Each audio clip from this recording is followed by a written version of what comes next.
Assalamualaikum warahmatullahi wabarakatuh. Apa kabar semuanya? Semoga selalu sehat dan eh, dimudahkan dalam belajar. Kali ini kalian akan belajar tentang limit trigonometri. Apa saja yang dipelajari? Yang pertama adalah kalian harus mengulang atau mengingat kembali atau recall tentang limit aljabar. Kemudian karena mau belajar tentang limit trigonometri, pastinya kalian juga harus mengingat kembali rumus-rumus trigonometri. Kenapa dibutuhkan? Karena nanti ketika mengerjakan permasalahan limit trigonometri, itu kita tidak selalu menggunakan rumus limit trigonometri, tetapi cukup dengan menyederhanakan bentuk-bentuk fungsi trigonometrinya. Nah, setelah itu baru kita belajar tentang rumus limit trigonometri. Lalu, ketiga pengetahuan itu akan digabungkan untuk menyelesaikan permasalahan dalam limit trigonometri. Nah, untuk pertama kali kita akan review limit aljabar. Kira-kira limit aljabar itu apa sih, gitu ya? Nih, rasanya kalian sudah belajar kan ya tentang limit aljabar. Apa itu limit aljabar? Ada yang masih ingat? Ya, limit aljabar itu biasanya yang diingat adalah langkah penyelesaian limit aljabar. Yang pertama apa? Menyelesaikan limit aljabar. Yang pertama itu contoh ya, contoh misalnya kamu belajar disuruh menyelesaikan limit x kuadrat plus 3x plus 1, di mana x-nya itu menuju 1. Nah, ini hasilnya berapa? Dibandingkan dengan kamu menyelesaikan limit x kuadrat min 4 per x min 2 untuk x menuju 2. Nah, apa beda soal ini? Masih ingat ya, untuk menyelesaikan limit aljabar itu, jika seperti ini soalnya maka kamu tinggal substitusikan, lalu dapatlah hasilnya 1 kuadrat tambah 3 kali 1 tambah 1. Jadi 1 tambah 3 tambah 1 hasilnya 5. Nah, sementara nih, kalau disubstitusikan itu hasilnya 0. X kuadrat berarti 2 kuadrat kurang 4 itu 0, bawahnya juga 0. Jadi 0 per 0. Terus kalau kayak gini jadi gimana? Nah, yang seperti ini maka harus dilakukan penyederhanaan, misalnya dengan difaktorkan. Jadi ini faktornya x kuadrat min 4 itu x plus 2 dikalikan dengan x min 2. Gitu kan ya. Kemudian yang bawahnya ini x min 2. Jadi sudah sederhana kalau seperti ini. Jadi tinggal limit x plus 2, x yang menuju 2 hasilnya 4. Nah ini. Perhatikan bedanya penyelesaian yang di atas ini dengan yang di bawah. Nah yang di bawah perlu penyederhanaan, yang di atas tidak. Kalau begitu langkah penyelesaian limit aljabar itu apa? Yang pertama itu pasti substitusikan. Ya kan? Sama seperti ini nih, disubstitusikan. Substitusikan. Ya, nilai X ke fungsinya. Setelah itu nanti setelah disubstitusikan lihat, ya, dilihat apakah bentuknya itu, lihat hasil ya, lihat hasilnya apakah bentuknya itu tentu atau tidak tentu. Yang tentu itu yang gimana? Yang tentu itu contohnya seperti yang ini nih, ini tentu 5, 3, 0 gitu, tahingga itu tentu. Kalau tidak tentu itu contohnya bentuknya seperti yang kedua ini 0 per 0, kemudian tahingga per tahingga, bisa juga tahingga kurang tahingga. Nah, kalau ketemu bentuk yang tidak tentu, kalau ketemu yang tentu sih selesai ya, selesai, N gitu ya. Tapi kalau ketemu yang tidak tentu, maka ini harus dilakukan langkah kedua setelah disubstitusi, yaitu disederhanakan. Nah, sederhanakannya bagaimana? Sederhanakan, nah itu bisa dengan cara faktor, bisa dengan cara kali sekawan gitu ya, kali sekawan. Terus bisa juga dengan L'Hopital gitu ya, macam-macam. Nah, terus kalau sudah C ciri-ciri sudah sederhana itu biasanya sudah bisa dicoret seperti yang ini. Nah, kalau sudah sederhana kalian substitusikan lagi. Jika hasilnya tentu berarti selesai. Jika tidak tentu maka harus terus diulang. Seperti ini. Ya, ini adalah langkah-langkah penyelesaian limit aljabar. Nah, udah ingat ya? Nanti kita bisa lanjut ke slide berikutnya. Konsep limit fungsi sama fungsi kontinu. Apa sih bedanya fungsi yang punya limit dan fungsi kontinu? Nah, untuk menuju ke sini kita lihat dulu gambarnya. Seperti ini. Perhatikan di sini ada fungsi fx misalnya, kemudian kita cari pendekatan nilai x menuju a gitu ya. X menuju a itu maka y-nya menuju berapa begitu. Nah, kalau kondisinya seperti ini, maka ketika x menuju a didekati dari kiri, itu hasilnya L1, kemudian didekati dari kanan hasilnya L2, di mana L1 itu sama dengan L2, maka dia punya limit.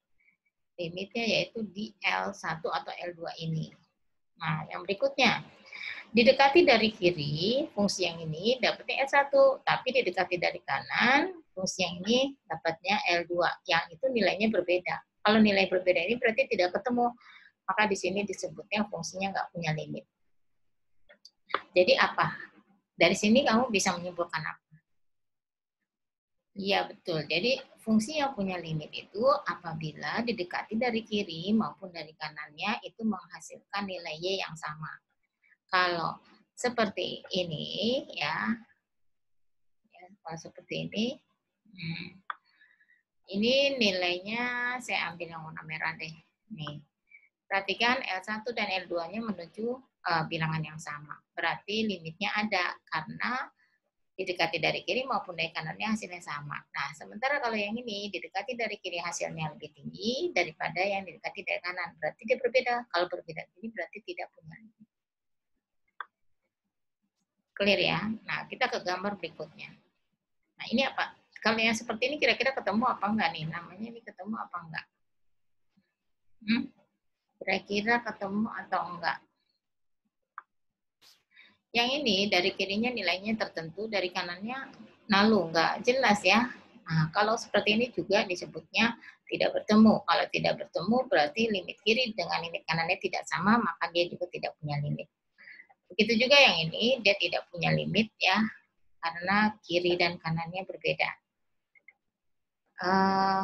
Lalu tadi bertanya mungkin ya, terus apa hubungannya dengan fungsi kontinu gitu. Fungsi kontinu itu bisa kita lihat di berikutnya ya. Nah, kalau seperti ini berarti dia tidak limit kirinya dengan limit kanan yang berbeda berarti tidak punya limit. Ini juga limit kiri dengan limit kanannya berbeda jadi tidak punya limit.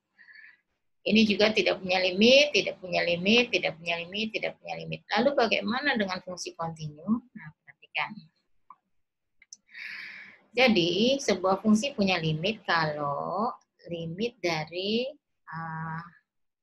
limit kiri ya.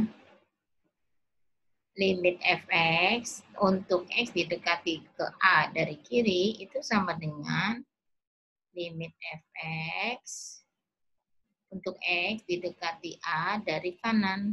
Nah, sama-sama nilainya L misalnya. Berarti nanti limitnya itu hasilnya L. Jadi walaupun misalnya secara gambar ya, saya coba gambarkan ini, saya ambil warnanya apa ya, tunggu deh. Misalnya secara gambar, aduh kurang-kurang ya, saya ambil warna putih aja deh. Secara gambar nih misalnya ya ada grafik begini, begini, begini. Ini enggak ketemu, nah gini, gini, nah gini. Ini misalnya gambarnya seperti ini. Nah, ketika ini ada titik X sama dengan A gitu ya misalnya. Nah, ini X menuju A dari kirinya menghasilkan angka yang sama dengan dari kanan. Nah, beda dengan ini. Kalau dari kirinya dapat misalnya ini X menuju B, dari kirinya dapat yang tinggi, dari kanannya dapat yang rendah. Berarti tidak ketemu. Ini berarti tidak punya limit. Ini ada limitnya, ada, yaitu berapa nilainya, yang ini tidak ada. Lalu apa hubungannya dengan fungsi kontinu? Nah, fungsi kontinu itu artinya fungsi yang nyambung. Nggak ada bolong-bolong kayak gini tuh nggak ada. Ini bolong-bolong gini nggak ada. Ini kontinu nih, dari sini ke sini ini kontinu. Tapi kalau begitu udah sampai sini dia nggak kontinu. Jadi yang namanya fungsi kontinu itu yang pertama pasti syaratnya terpenuhi limit yang di atas itu. Limit fx sama dengan x menuju A dari kiri sama dengan limit fx x-nya menuju A dari kanan. Ini taruhlah namanya L. Tapi nggak cukup. Ada syarat berikutnya lagi bahwa f A itu sama dengan L. Jadi kalau fungsi kontinu itu syaratnya dua. Pertama, limit kiri dengan limit kanannya sama. Tapi nggak cukup dengan itu, tapi FA-nya sama dengan L. Nah, itu disebut juga fungsi kontinu. Gimana? Jelas ya? Ya, kita lanjut. Kita lanjut ke slide berikutnya. Nah, selain kamu sudah mereview tentang limit aljabar, sekarang kamu belajar tentang mereview rumus trigonometri. Ini masih ingat pasti ya. Ini adalah rumus sudut rangkap gitu ya. Ini adalah rumus sudut rangkap. Saya mau annotate malah jadi ke situ ya. Ini rumus sudut rangkap ya, sin 2A itu 2 sin A cos A, ini harus diingat ya. Jadi kalau ada soal sin A cos A itu sama dengan apa nih? Sin A cos A-nya. Sin alfa cos alfa itu sama dengan apa? Sama dengan setengah sin 2 alfa gitu. Terus ini cos 2 alfa, cos kuadrat alfa min sin kuadrat alfa. Nah ini nih, misalnya yang ini ya, saya bisa ganti dia, misalnya saya maunya gini nih. 1 min cos 2 alfa, berarti dia sama dengan apa ya? Gitu. Ayo, siapa yang bisa? Iya, betul. Jadi 2 sin kuadrat alfa. Nah, lihat. Ini sudutnya 2 alfa, ini alfa. Berarti kalau di sini alfa, yang ininya setengah alfa. Ya kan? Kalau ini 4 alfa, di sininya 2 alfa, dan seterusnya. Ini mesti diingat nih, ini sering dipakai nanti ketika mengerjakan limit ya. Kemudian ada cos 2 alfa sama dengan 2 cos kuadrat alfa min 1. Ini udah pernah gitu ya. Tan 2A, 2 tan A per 1 min tan kuadrat A gitu ya. Kotan 2A gitu. Insya Allah ingat ya. Itu rumus sudut rangkap. Nah yang penting juga, nggak kalah pentingnya ini adalah rumus yang ini, perkalian sin dan cos.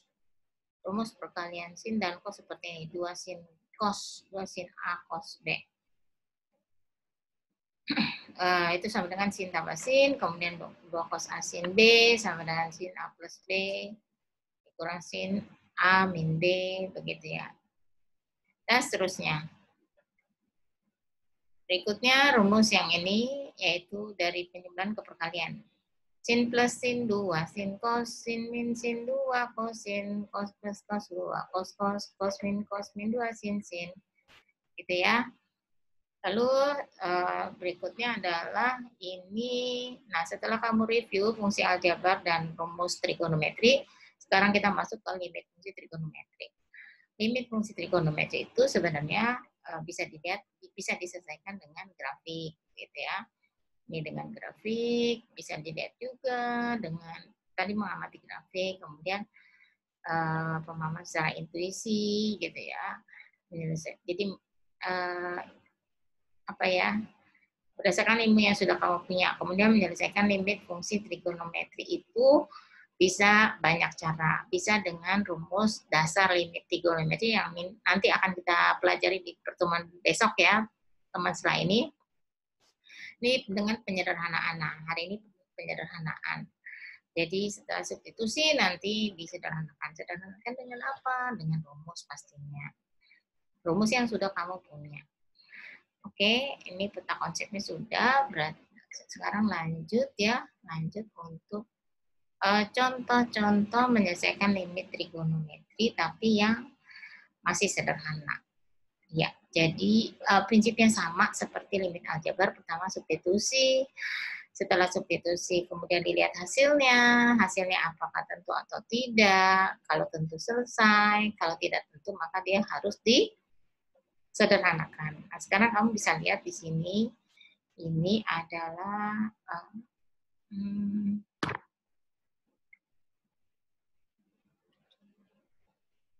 ini saya nggak dapat. Nah ini ya. Gimana nih cara penyelesaiannya? Nah, pertama substitusi pastinya ya. Kalau disubstitusi hasilnya menjadi limit yang menuju 0. Lalu ini 1 min 0 per ini 1 gitu ya. Jadi dapatnya 1 bagi 1 dapat 1. Selesai. Gitu. Kemudian lanjut ke berikutnya nomor 2. Ini nomor 2-nya. Ya, perhatikan nomor 2.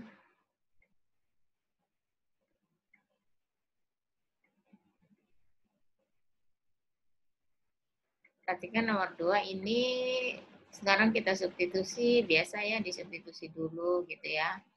1 min cos 180 jadinya 1 min cos 360 itu hasilnya 1 kurang 1 itu hasilnya 0. Kemudian sin kuadrat 180 itu hasilnya 0, jadi hasilnya 0 per 0. Tapi ini kalau hasilnya 0 per 0 berarti kita bisa menyederhanakan. Menyederhanakannya bisa dengan mengubah bentuknya. Limit X menuju P, 1 min cos X tadi apa? 2 sin kuadrat X per sin kuadrat X. Nah, ini sudah selesai. Jadi hasilnya 2. Gitu ya. Jelas? Jelas ya. Nah, berikutnya adalah yang contoh 3. Ini bagaimana nih? Ayo, ini bagaimana? Nah, ini kita selesaikannya sama limit X menuju P. 1 dikurangin cos P. Cos P itu berarti cos 180 itu min 1. Min 1 kuadrat 1. Jadi 1 kurang 1 per sin ini 0. Berarti dapatnya 0 per 0. Nah, kalau 0 per 0 berarti harus disederhanakan. Gimana cara menyederhanakannya? 1 min cos kuadrat itu kan sin kuadrat. Ini juga sin kuadrat. Berarti 1 per 1. Ya, begitu. Lanjut ke contoh 4. Ya, contoh 4 ya. Nah, contoh 4 ini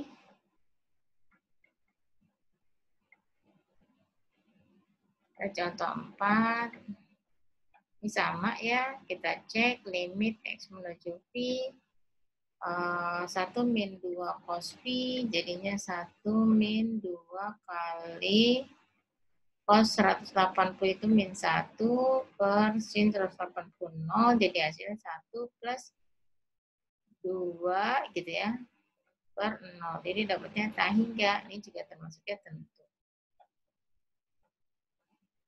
Oke, ini contoh 4, contoh 5-nya. Kita coba contoh 5. Nah, ini. Ini juga sama, menyelesaikannya itu dengan disederhanakan, gitu ya. 1 plus cos X per 1 min sin X. Bentuknya bagaimana menyederhanakannya, begitu. 1 plus cos X. Nah, tetapi sebelum disederhanakan kan substitusi dulu ya. Coba ya sama kamu ya. Sudah. Ini ada lagi bentuknya 1 plus cos X per sin X. Cos X min sin X. Itu banyak ya bentuknya. Jadi 1 min cos X. Dan substitusi lalu selesaikan. Ini contoh 9. Contoh 10. Nanti kalau ada pertanyaan silakan. Lalu ini tugasnya kerjakan loop 1 halaman 4 buku PKS. Lalu upload di e-labs. Seperti itu ya anak-anak. Sampai sini ada pertanyaan tidak? Ya, kalau tidak ada maka Ibu tutup pertemuan hari ini dengan baca Alhamdulillahirrahmanirrahim. Tetap di rumah, tetap semangat. Ya. Terima kasih. mohon itu nanti tetap dikerjakan ya tugasnya. Yang grup 1, semoga sukses dan lancar semuanya. Terima kasih. Wassalamualaikum warahmatullahi wabarakatuh.